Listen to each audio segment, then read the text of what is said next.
All right, lesson 110, page 683. Simple interest and compound interest and successive discounts. Okay?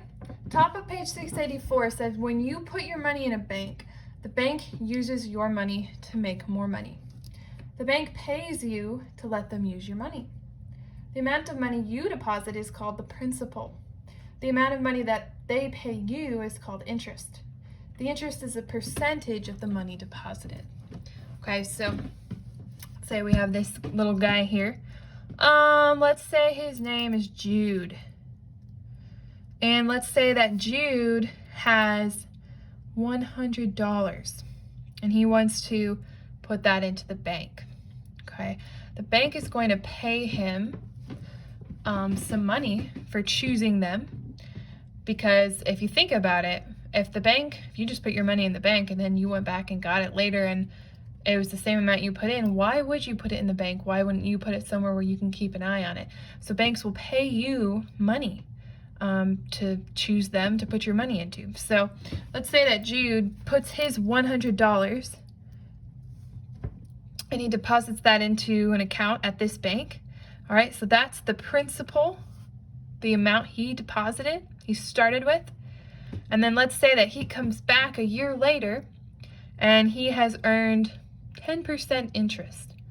Okay, so not only does he have the $100 he started with, but he also has an additional $10, the interest he earned. Okay, if he has started with $100 and then he earned 10% interest, and that means he just made $10. All right, so he's got more money than he started with. All right, now there are two kinds of interest. If you look back on page 684, there's a difference between simple interest and compound interest. Simple interest is interest paid on the principal only and not paid on any accumulated interest. For instance, if you deposited $100 in an account that paid 6% simple interest, you would be paid 6% of $100 each year your $100 was on deposit. If you take your money out after 3 years, you would be paid a total of $118. Okay, so simple interest is just like the book said, it's just interest paid on the principal only, and you don't get anything extra. Okay, so just like the book said, if you put $100 in the bank and then you put that in at 6%, okay, then you're going to come out with $6 each year. Okay, so after 3 years of earning $6, then you're going to have $118. Okay, so not bad. That's simple interest. Compound interest, though, is a little bit different. Okay, if you look on page 684, most interest-bearing accounts are compound interest accounts and not simple interest accounts. In a compound interest account, interest is paid on accumulated interest as well as on the principal. If you deposited $100 in an account with 6% annual percentage rate, the amount of interest you would be paid each year increases if the earned interest is left in the account. If you take your money out after 3 years, you would be paid a total of $119.10. Okay, so if you do the compound interest route and you start with $100, okay, you're going to get $6 after 1 year. But then the next year, they're going to put interest on $106. So you're going to earn a little bit more, right? They're counting your principal now as 106. So if you do 6% of that, it's not going to be $6 again. It's going to be slightly more. 6 times 6, 36, 03. Okay, so the second year, you're going to earn a little bit more, $6.36. Okay, the third year, you're going to even earn a little bit more than that. Okay, so by the end of 3 years, you're going to have $119.10. So a little bit more. So compound interest is interest on top of the interest you're earning as your money is in the bank and it's staying there. All right, so with that in mind, let's go to example 1. Example 1 says, make a table that shows the value of a $1,000 investment growing at 10% compounded annually after 5 years. okay?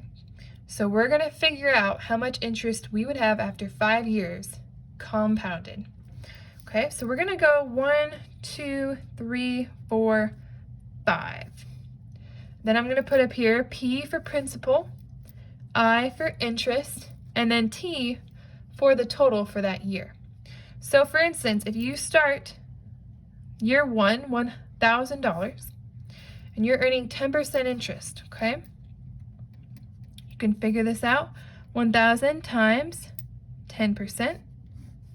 1, 2, 3, 0, 1, 2, 3, 1. You're going to earn $100 that first year at 10%. So your total for year one, when you're done, will be $1,100.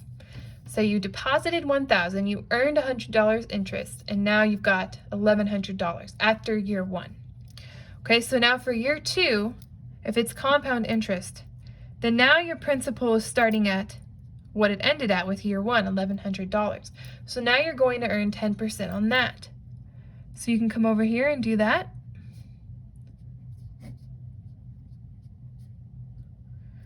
Okay, so this year you're going to earn $110. All right, so now you're going to add these two together to get your total for year two. So you've got 1,100 plus 110. So you're going to end year two with $1,210. So that's what you're going to start with year three, and that's what you're going to earn interest on.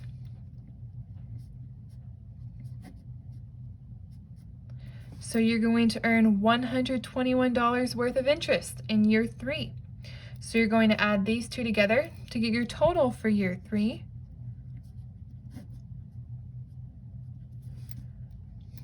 $1,331. So again, that's what you're going to start with for year four. And you're going to earn interest on that, 10%. So this year you're going to earn $133.10. Add those two together.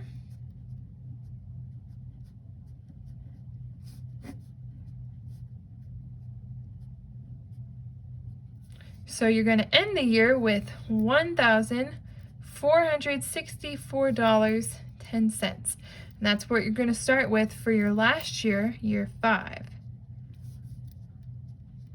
Okay, so we're going to do that times 10%.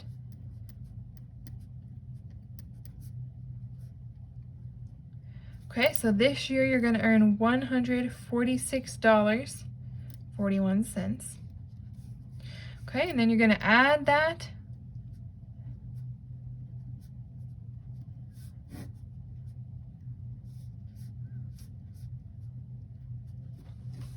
Okay, so at year five, at the end, you're going to leave with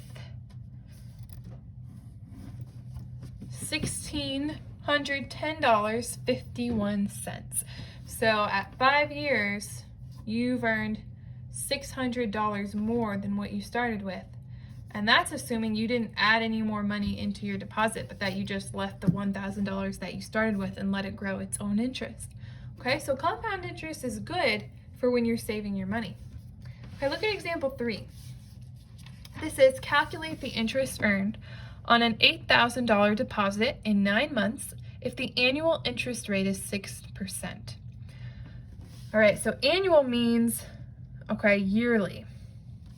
So calculate the interest earned on an $8,000 deposit. 9 months if the annual interest rate is 6%. Okay, so first let's figure out the interest we would earn in a year. $8,000 times 6%. Okay, so in 1 year we would earn $480. Okay, but we are going to take this money out after 9 months. So that's 3 months short of a year. So we are only going to be figuring out 9/12 of this $480. So we need to do $480 times 9/12, right? Of means times 9/12 of 480.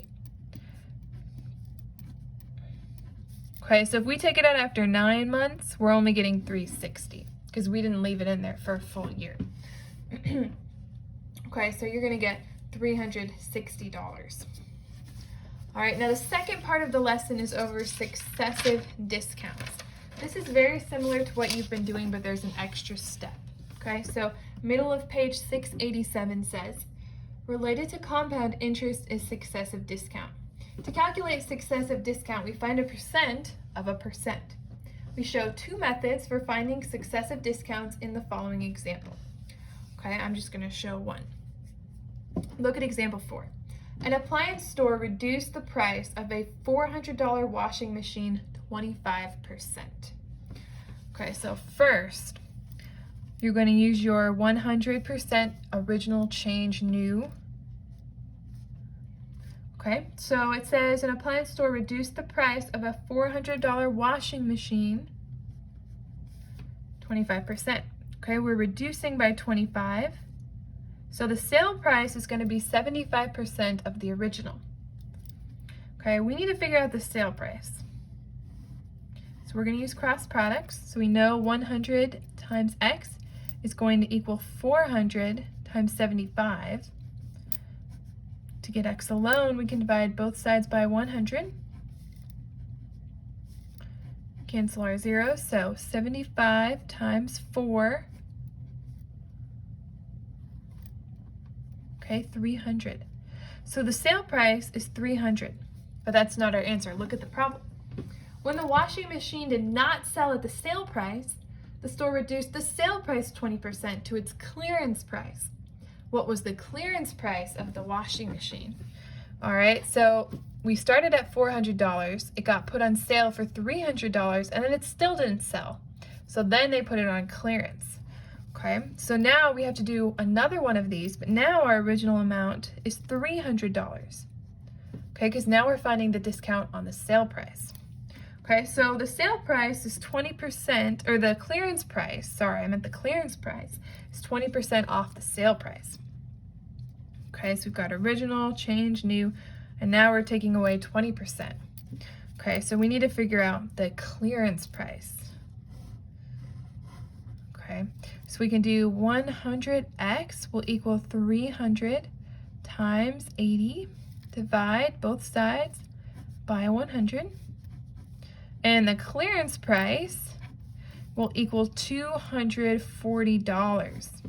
So if you wait, a lot of times you can get that clearance price, which in this case, 240, which is 160 less than the original, so good deal.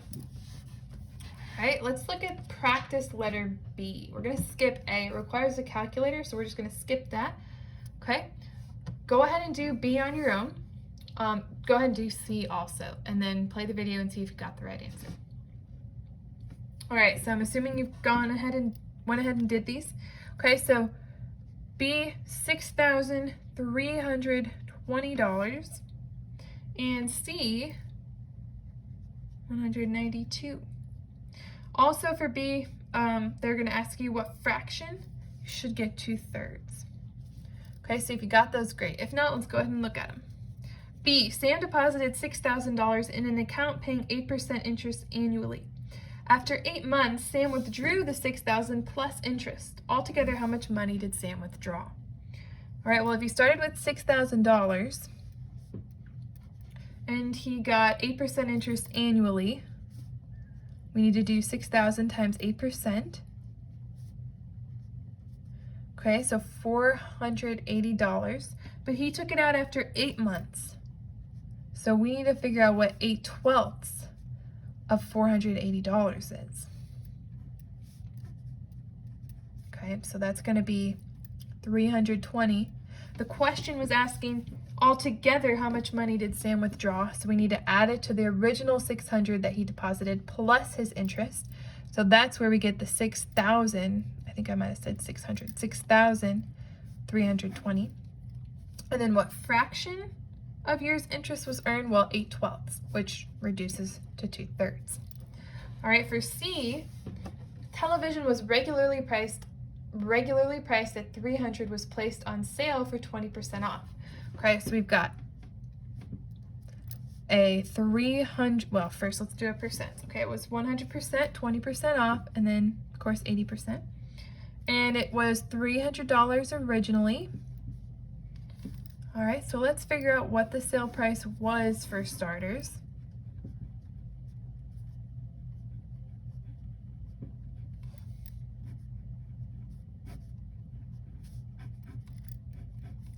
Okay, so the sale price is going to be $240. Okay, then it says, when the television still did not sell, the sale price was reduced 20% for clearance. What was the clearance price? Okay, so now we're reducing the sale price by 20%, and the sale price was $240, so now we need to figure out the clearance price.